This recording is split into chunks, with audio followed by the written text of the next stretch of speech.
Hello, everybody. Volume is up. Okay.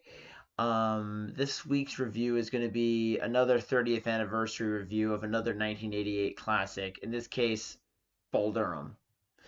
So, Bull Durham, and I'm just going to explain the plot because I'm pretty sure most of the people around my age that follow me on social media, the all three of you that even care, um, I'm pretty sure you're probably not going to know the plot to Bull Durham, and it's really an easy plot to follow. This young hotshot pitcher played by Tim Robbins is starting off his career in minor league baseball, and is he's very full of himself. He's very cocky, and the basic plot is that Kevin Costner plays this old veteran catcher who's trying to help groom this pitcher into being something that could eventually go to the majors. Because a lot of people were saying at the very beginning of the movie that Tim Robbins' character, Nuke, that's his nickname, has this very strong arm, you know? And so there is a lot of clashing between the wise veteran and the egotistical hotshot who thinks he knows everything because like the thing that's really interesting, it does kind of comment on how young players may have good raw talent, but not necessarily the intelligence or the wit or the ability to create good strategies to confuse your opponents. That's kind of one of the main points in the movie is that even if you have the physical talent to perform well in a sport, it doesn't mean you know how to play it, you know?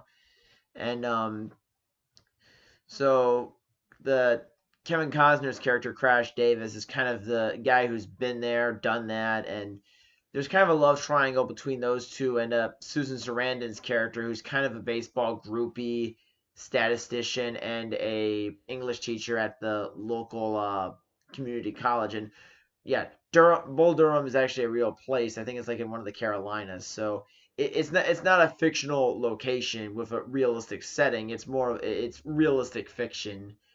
I don't think this movie was based off any true stories. I mean, like Nuke's character and Crash Davis were based off of real people.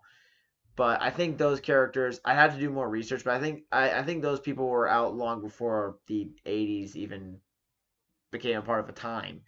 Um, So the one thing I really like about when I went into this movie, I knew it was kind of a baseball farce with a lot of sex jokes in there or some sexual content. But one thing I was not expecting was that Susan Sarandon's character, I kind of figured she was going to be like Janet from the Rocky Horror Picture Show, this really horny, really sexually active young woman, or in this case, a middle-aged woman. And Sarandon was like in her 40s when she did um, Bull Durham. But really, I mean, she is promiscuous, but she loves poetry, she loves baseball, and has a very large amount of knowledge about all three of those aspects of life. And really, the one thing I like about Sarandon's character is that she is attractive, she is sexually active, but the way the movie writes her and portrays her, she's more quirky than lusty. And the lusty element's still there, but she's a little more eccentric and lovable because of her odd behavior, as opposed to, oh, we just like her because, she's, playful, romantic, and likes sleeping around with men.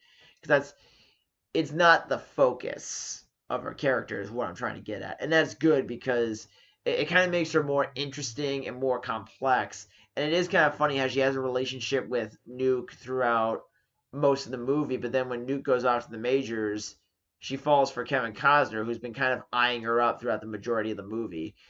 And the movie, there are a lot of great comedic bits in the movie. Like they start out right at the gate with a joke with Nuke having sex with the stadium's owner at the very beginning of the movie. And there's one funny joke where he starts pitching and his balls are going all over the place.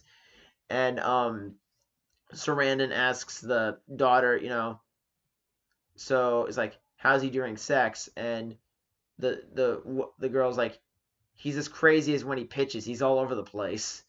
So that's just kind of like, just bam, big diss.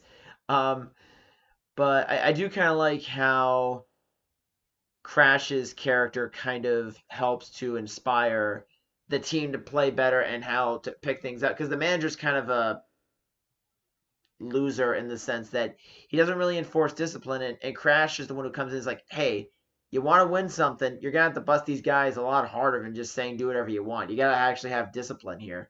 So Crash is kind of the main reason that's gets the ball rolling for the team to start turning around. And I think that's actually kind of a cool thing because you can see that Crash does kind of have the makings of being a good coach. And it's also kind of funny when he tries to convince Nuke to try different strategies while pitching. Nuke doesn't listen, so Crash just goes up to the batter and gives away what Nuke is going to do. As some people could read that as him being a bad teammate, but the point is that he's trying to say if you don't throw something different every once in a while, if you don't follow what I'm saying, a guy who's been in this game a lot longer than you have, kid, you're going to get your ass kicked. That's kind of a macho, tough guy sort of way of trying to instill a good life lesson in someone. So I mean, the movie there are I think the only other funny part in the movie is when Nuke is playing a home game and he's nervous because his dad's in the audience or in the crowd, and Crash tries to calm him down on the mound, and a few other players from the dugout start meeting up on the mound, and the manager comes up to the mound and he's like, hey, what the hell are you guys doing out here? And Crash is like, well, Nuke is having trouble because his dad's over there in the stands. And Jose, you need a live chicken, right? Jose needs us to sacrifice a live chicken to take the curse off his bat. And everyone's trying to figure out what to get Millie and Bobby here for a wedding present.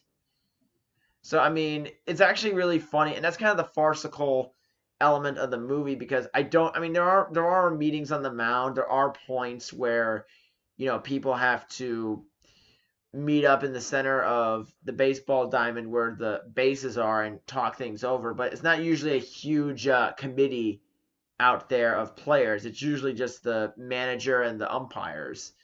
So it is kind of funny how that happened. I'm sure that may have happened at some point in the history of baseball, whether it be the minors or the majors. But it is kind of a funny, unusual sort of event that kind of takes the reality of how baseball games work, but then also twisting it in a way that's kind of funny and unique.